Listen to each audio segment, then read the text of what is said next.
Each one of us walking around in this lab today carries the history of life within us. And the evidence is seen in every part of our bodies.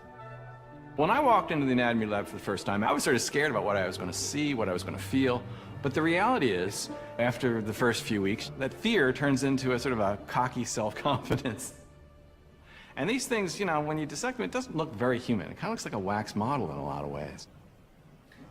But then you hit the hand. And for me, as I unwrapped the gauze and revealed the palm, the fingers, the fingernails, something else hit me entirely. And that was a deep sense of connection, a connection to another human body lying on that slab. This was not a wax model that I was dissecting. This formerly was a person who lived a life just like I am living now.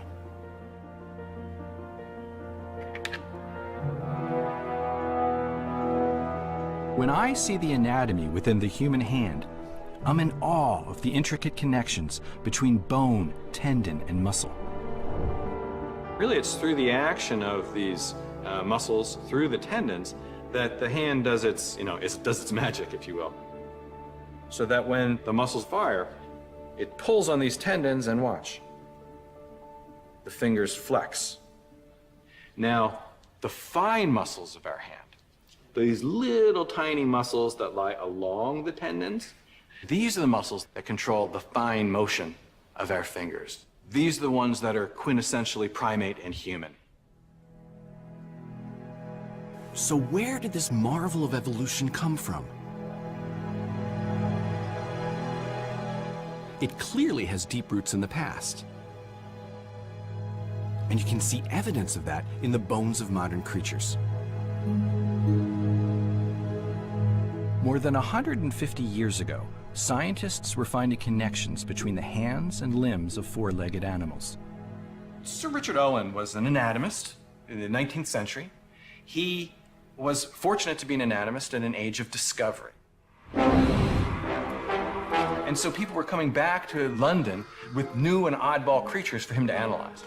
And in analyzing all the different creatures, he found common patterns. Although the overall shape and structure of each limb was very different, he started to see that there was an underlying theme. It was as if the same set of bones was being squashed or extended to perform different functions.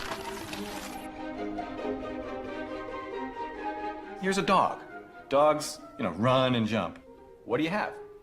One bone, two bones, little bones, and then the digits, the equivalents of the fingers or toes. And, of course, here's a bird.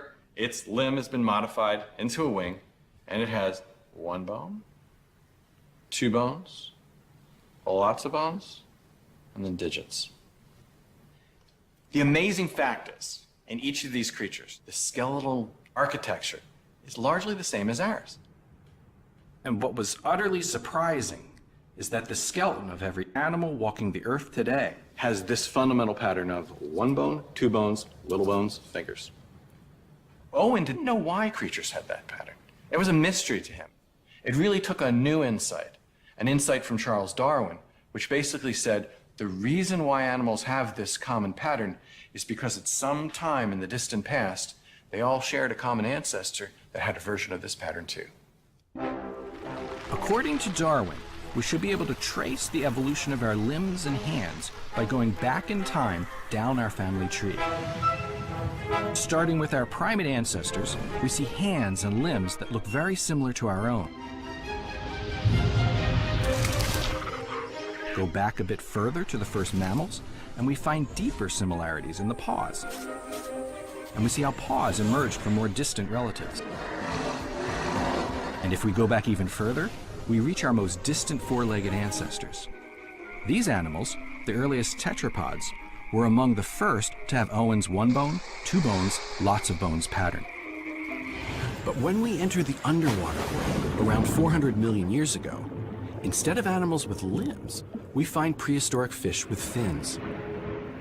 And that brings us to a great mystery of biology. How did we get from fish with fins to animals with arms and legs? Darwin boldly predicted that there must have been ancient animals, transitional forms that bridged this gap. But what would such an animal look like? Would it have limbs, or fins, or both? Such a creature reflects a critical step in the origin of the human hand. I set out to find one. It was in such a tiny corner of this vast landscape that we finally struck gold. Well, it was the second week of July in 2004. We're all working in series in this hull.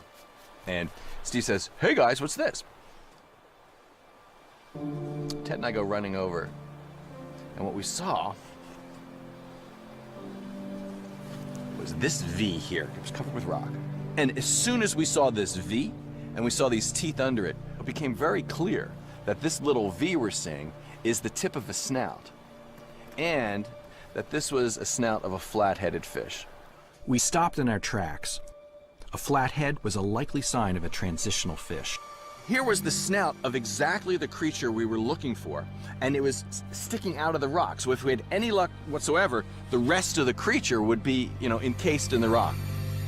So we dug all the way around the fossil, leaving a chunk of rock that we then encased in plaster. We couldn't wait to see what was inside.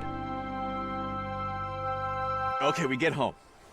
We knew we had a flat-headed fish, but how much of it did we have? Well, then the preparators had to take over. They removed the plaster jackets, and the first thing they did was to etchate the rock, exposing the front part of the snout. Then about a month and a half goes by, and they start to find the orbits, the eye holes. And then we see the shoulder, and then we see the fins, and then we see more and more and more and more until we see pretty much the entire top side of the body.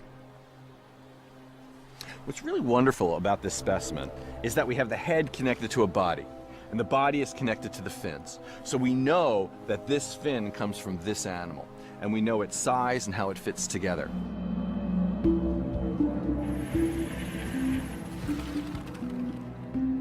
Later, we found parts of other specimens, and some of these were really big, up to 9 feet long. The local Inuit people named our fossil Tiktaalik, which means large freshwater fish.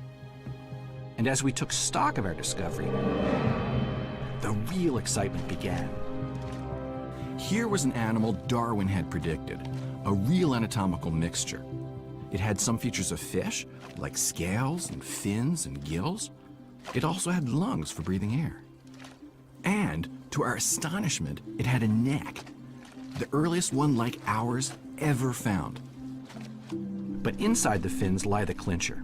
We see an early version of Owen's 1 bone, 2 bones, lots of bones pattern that we see in our own limbs today. It even had a kind of wrist, the first signs of a link to the human hand. Every time you flex your wrist or shake your head, you can thank Tiktaalik and its Devonian cousins adapting to life in these ancient streams.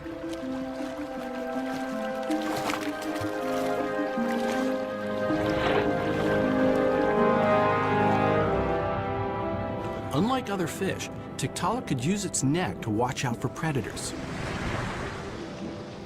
and to hunt smaller prey. And because those fins were strong enough to lift its body out of the water, a whole new frontier opened. Over millions of years, the 2 pairs of fins in fish like Tiktaalik would lead to the 2 pairs of limbs in every bony animal on Earth. It's a powerful legacy we can see in our own arms and legs today.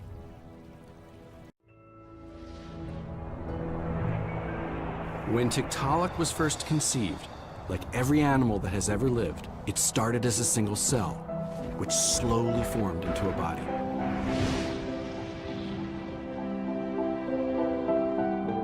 Small buds appeared, and genes like Sonic Hedgehog shaped them into fins.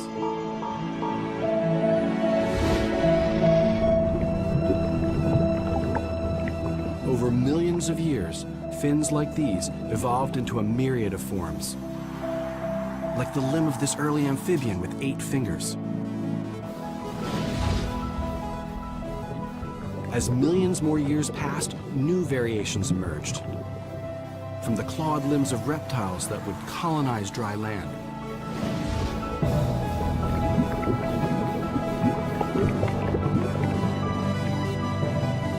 to the powerful arms of primates that could traverse through the trees.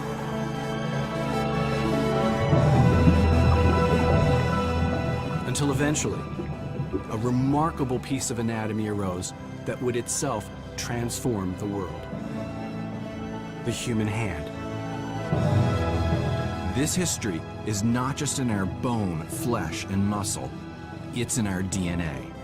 And that's what connects us all the way back to our inner fish.